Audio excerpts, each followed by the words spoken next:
You ever have those mornings where you walk into the garage and the smell of cedar just hits you like a long lost friend? That was me today at 5 o'clock a.m. I just sat here for 10 minutes listening to the compressor hum. 10 minutes? Tiger, most people use that time for coffee or, I don't know, sleep.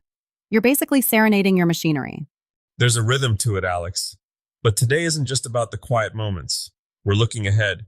We've got the 2026 forecast on the bench today, and physically I might be in my 50s, but my tool buying impulses are stuck in a perpetual state of just one more battery. Well, your credit card might need a support group because the 2026 gear guide just dropped. And specifically, Festool is out here trying to sever the umbilical cord for good. It's about time. Look, I've spent half my life dancing a clumsy tango with green power cords. You're mid-cut on a piece of walnut that cost more than my first truck, and suddenly, tug. The cord catches the corner of the bench. You've got a jagged scar in the wood and a new vocabulary of words your grandmother wouldn't like. Festool's new high-torque cordless line is targeting that exact frustration. They're claiming the same precision as the corded legends, but with enough grunt to actually pull through the heavy stuff. That's the dream, isn't it? Precision is easy when you've got a nuclear plant plugged into the wall. Doing it with a pack of lithium cells is like trying to win a drag race with a golf cart. Usually, something's got to give. But if they've cracked the code on torque stability, my shop vac is going to be the only thing left with a tail. Speaking of things that stay in your pocket, the Leatherman Wave Plus is still sitting on the throne for 2026. I have a love-hate relationship with multi-tools. Usually they're just a collection of 10 ways to hurt your hand while failing to do one job correctly. But the Wave is different. It's got those high-strength pliers that actually meet in the middle. I once used a pair to pinch a fuel line shut on a tractor in the middle of a muddy field while a thunderstorm was rolling in. If those pliers had slipped, I'd still be out there smelling like diesel. A very vivid image of your suffering, thank you. But let's talk about the Hercules in the room. Harbor Freight is stepping up. Their 2026 circular saws are actually making the premium brands look over their shoulders.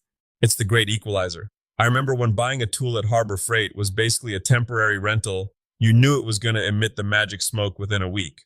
But their Hercules line? It's like the scrappy kid from the neighborhood who started lifting weights. It's got bone-crushing power for a fraction of the cost. I've reached for my Hercules saw over my fancy brand more than once lately, mostly because if I drop it off a roof, I won't cry for 3 days. We're seeing that same shift in the auto world, too. It's not just about who can swing the heaviest hammer anymore. The grease monkey trope is officially under the tarp. It's a different world. I used to fix my engine by listening to the clicks. Now, if you can't read a diagnostic graph, you're basically just looking at an expensive piece of sculpture under the hood. And the face of the trade is changing. We're seeing a massive influx of women leading the aftermarket sector. The focus is shifting toward digital integration and mentorship. It's becoming a collaborative space rather than a lone wolf environment. I love that. For too long, the shop floor was a place where you kept your secrets buried in your chest. Don't tell the new guy the trick for the water pump, that whole nonsense. But the 2026 gold standard workflow is about communication. You've got the high volume stuff, the bread and butter oil changes, paying the light bill, while the real wizards are in the corner solving software puzzles that would make a NASA engineer sweat. Are you suggesting you might be behind the curve on the software side, Tiger? Listen, I'm still trying to figure out why my smart fridge wants to update its firmware. But in all seriousness, if you're entering the trades today, your brain is your most valuable tool. The wrench is just the delivery mechanism. Let's pivot to the maker mogul side of things. If you're trying to turn your sawdust into actual cash in 2026, the data says it's all about tactile decor. That's a fancy way of saying people want stuff they can actually feel. We've spent so much time looking at flat glass screens that our eyes are starving for texture. Exactly. Tufted rugs and custom resin jewelry are the high-margin winners on Shopify right now, but the vibe is something called eclectic naturalism. Someone paid a marketing firm a lot of money for that phrase. But I get it. It's that mix of raw, gnarly wood edges. The kind of stuff I used to throw in the scrap pile, paired with cold industrial steel. It's the perfectly imperfect. And curves are in. People are moving away from the boxy look. Harder to do, though.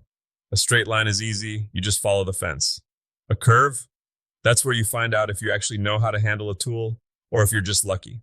I've been playing with that Craig Edge guide, and it's a lifesaver for getting a factory finish on a radius. Without it, my curves tend to look like a silhouette of a mountain range I didn't intend to build. Well, people are buying those stories. They want the piece that looks like a person made it, not a robot in a factory in another time zone. But let's talk numbers. You always say makers underwater because they don't value their time. Oh, it's the classic trap. You spend 60 hours on a coffee table, sell it for 500 bucks, and after you buy the wood and the finish, you're basically paying the customer for the privilege of working for them. You have to factor in that 20% growth margin. If you aren't charging enough to eventually buy the next tool, you aren't a business. You're just a very exhausted hobbyist. For the weekend warriors who aren't trying to build an empire yet, the mobile workshop is the 2026 trend. This is the savior of the suburban garage. My first shop was so tight, I had to move the drill press just to open the door. These new wheeled stands they're coming out with, you can have a professional grade setup in your driveway, do your work in the fresh air, and then tuck it all away before the neighbors start writing letters to the HOA. And the precision is getting better. People are obsessed with that factory edge. They should be. The difference between a project that looks homemade and one that looks handcrafted is about 0.5 millimeter. It's in the sanding, the edge treatment, and not rushing the setup. I saw a video yesterday of a crew putting in a 21,000 square foot paver patio. That's not a patio, Tiger. That's a landing strip. Every bit of it. But the pro tip they shared? It was all about the subbase. They spent days just tamping down gravel. Most DIYers want to get to the pretty part, laying the stones, immediately. But if your foundation is soft, your 21,000 foot patio is going to look like a bowl of granola in 6 months. So the lesson is don't rush the dirt work. Exactly. Whether it's the gravel under your feet or the software in your car, the stuff you don't see is usually what keeps the whole thing from falling apart. So what's the takeaway for the person heading into the shop this morning? Stop trying to be perfect on the first pass. 2026 is showing us that innovation is making things more accessible. But the heart of the craft, the patience, the willingness to mess up a piece of pine before you touch the oak, that hasn't changed. Whether you're a pro mechanic or a high-end rug tufter, just respect the process. And maybe buy a tool that doesn't have a tail.